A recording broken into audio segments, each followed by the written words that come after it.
Welcome, watchers of illusion, to my castle of confusion. Bit of a change up now. We've got the ZX Spectrum next. So we're going to have a look at some games on there over the next few reviews in the very near future.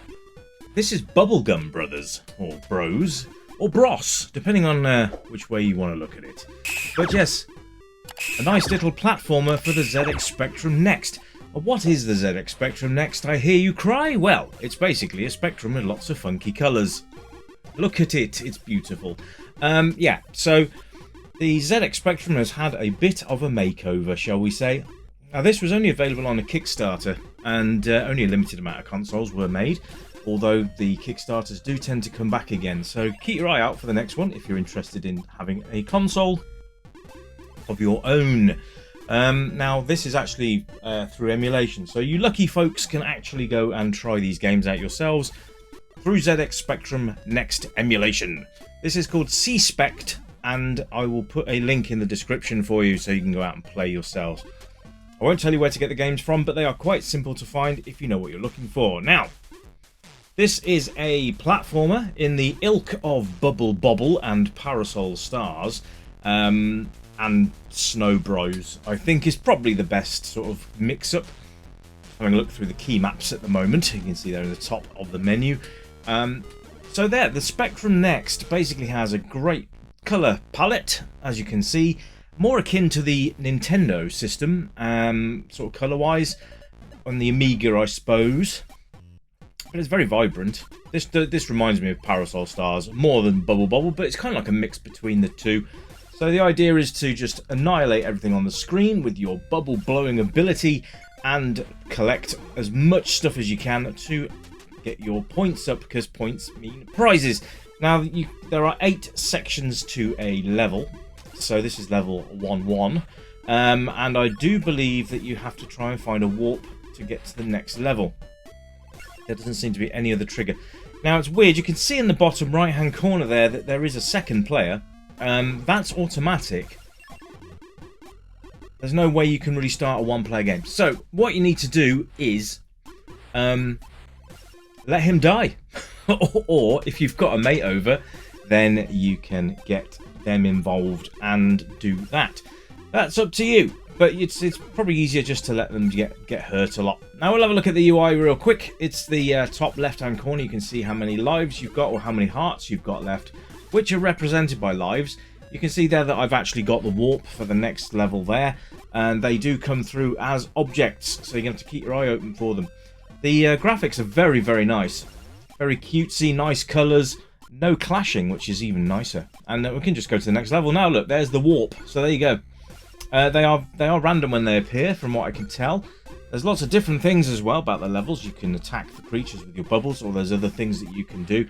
But for a platformer, it's very good fun, and it's just in the vein of Spectrum. I mean, if you took the colours away, then basically that's what you've got, an 8-colour version of the game if you just had it on a regular Specky. But there you are.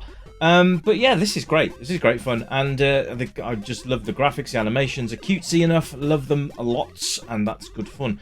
So we're in Candyland or something like that, as you can see by the very colourful backdrops, and yeah.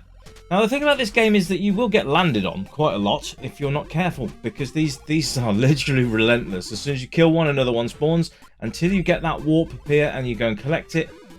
I would say that it's, with the extra lives, quite handy, but normally you go and get them and you lose it immediately. Sometimes you don't even get to actually get it, but that's part of the challenge of the game, so I think that's quite a good idea.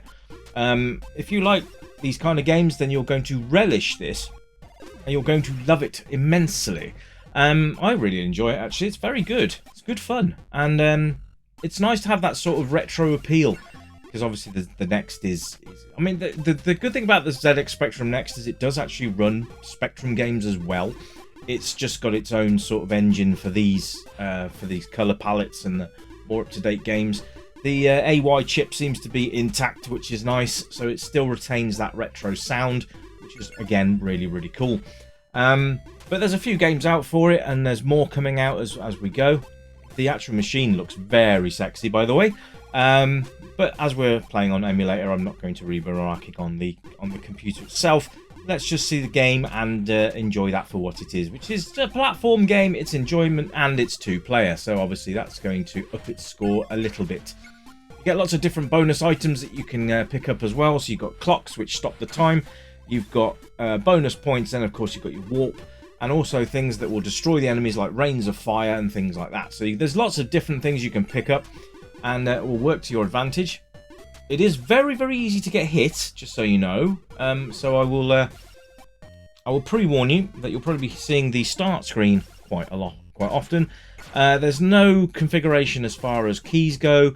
You can choose a separate set. They've done some presets for you, so you can just choose which one you want to play with, which will be more comfortable. This is OP, QA, and space, which is a lovely config. In fact, that's the config that most people use back in the day. I think some of us used ZX and O and K, or P and L. But no, OP, QA, and space is the classic configuration, which they have included, which is even better. So there. Anyway, thank you for the recommendation for the Neo Geo pad, by the way. I went out and got one, and it's very, very good. I've in fact started playing my other games with it as well. It's that good. So cheers for the recommendation on that. Really appreciate the feedback on that. So cheers for that. And back to the game. So graphics are lovely, animations are lovely, controls are really nice as well. So it's left, right, up and down, jump and fire, which is simples, very simples. Up is jump, obviously, and fire will produce lovely pink bubbles. The sound is fantastic as well. You've got a really nice soundtrack coming through the game. There's a few collision detection errors on this, I think, where the enemies will sort of run into you but not kill you. I'm not sure if that's intentional or not, as sometimes you drop into them and, well, you'll lose one of your hearts, which you don't want to do. So there you are. Anyway, it's got a nice little soundtrack blasting through. Each level has a different soundtrack, or at least each stage has a different soundtrack, and lots of different levels to get through. So I'm sure it'll keep you busy. For you completionists out there, it's going to take you some time. But please have a go and enjoy the game. It's actually very good. This is my first ZX Next experience. So, and there's a boss, and I don't like it. It's a huge cake or something. Anyway, playability, absolutely on the money. Really, really nice. Controls are responsive, and that makes gameplay even more fun. So I'm sure that you will enjoy this game. There's that fabled screen I was talking about. You will probably see that quite a lot. So it's just nice animations there on the next as well.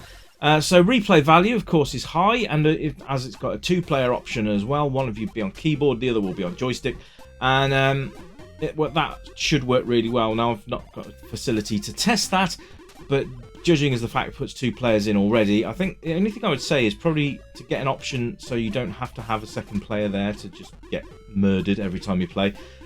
Just a 1 or 2 player option implemented would be sufficient. But nothing out of the ordinary for this game, so it's kind of in the ilk of, you know, it's paying homage to a lot of the classics, which I like. I can't really complain about that. But it's a great game, and for those of you that are interested, age rating, I would say any, because it's very cutesy, it's nice and playable for all levels and experience, and of course, it's a new entry into the retro. Just a slight change that I'm going to do now. It's not going to be episodes anymore, it's going to be review numbers. Just so you know, it's not a massive change, it just makes more sense. But there you go. Anyway, folks, that's it from me. I hope you've enjoyed this review, and if you have played this game or you've got a ZX Spectrum Next, let me know in the comments. I'd love to hear from you. And of course, if anyone engages in conversation in the comments, I'm always there to reply, even if it's just to say thanks. So thanks ever so much for tuning in. Really appreciate your time, and I'll be back very soon with something new for you. And until then, you keep it retro, and as usual, it's bye for now. Bye bye.